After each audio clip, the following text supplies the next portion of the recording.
Oi galera, eu sou Platão Piauí e hoje vamos falar de mitologia grega. Como Vamos falar agora da origem de tudo segundo a Grécia Antiga.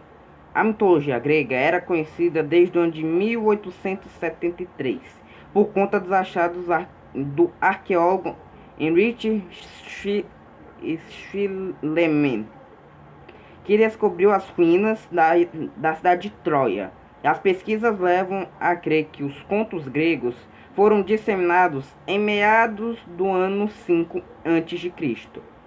Os gregos tinham um deus e uma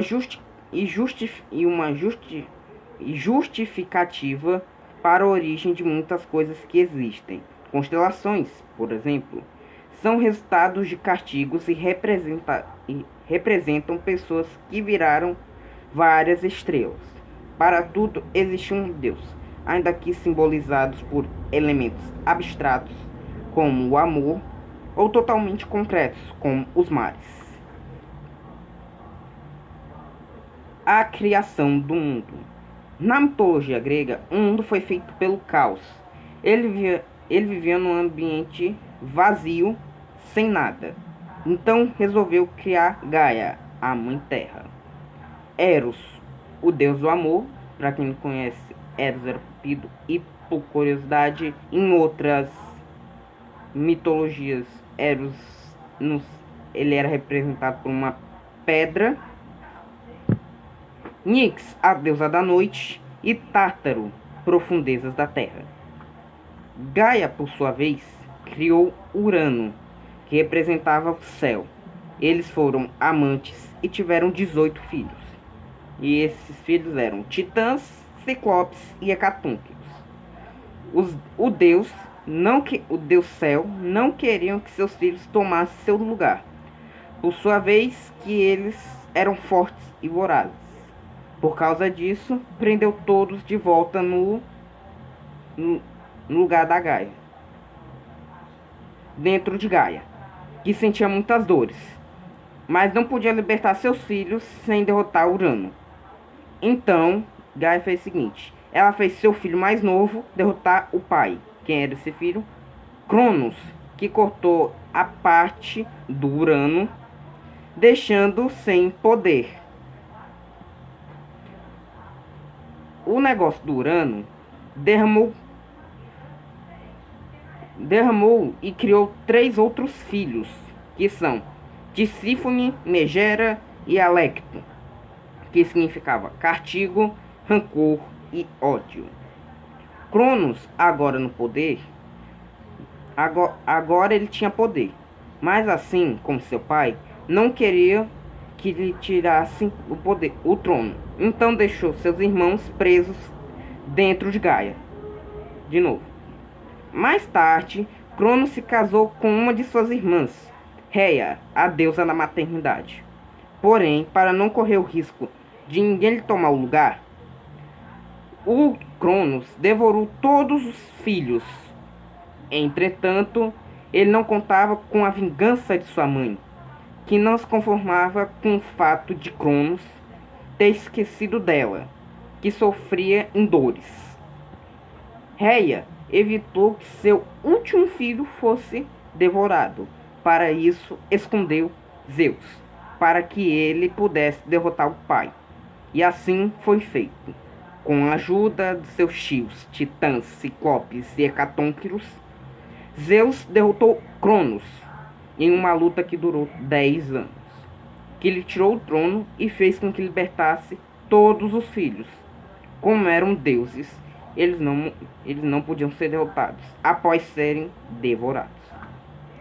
Assim, Zeus recuperou o equilíbrio da terra, trazendo caos de volta e dividiu os poderes entre outros deuses.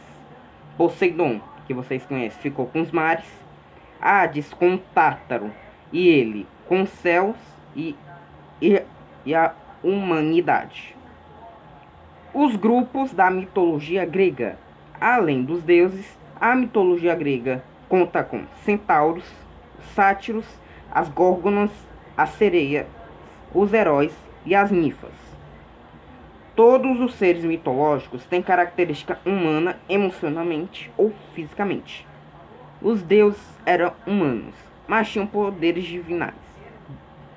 Os heróis eram semideuses, ou seja, tinham poderes extra-humanos, mas eram mortais, porque eram filhos de deuses com pessoas comuns.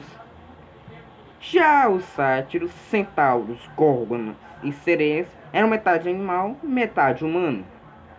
As ninfas tinham um corpo totalmente humano, mas não viviam entre as pessoas comuns, apenas nos bosques e campos.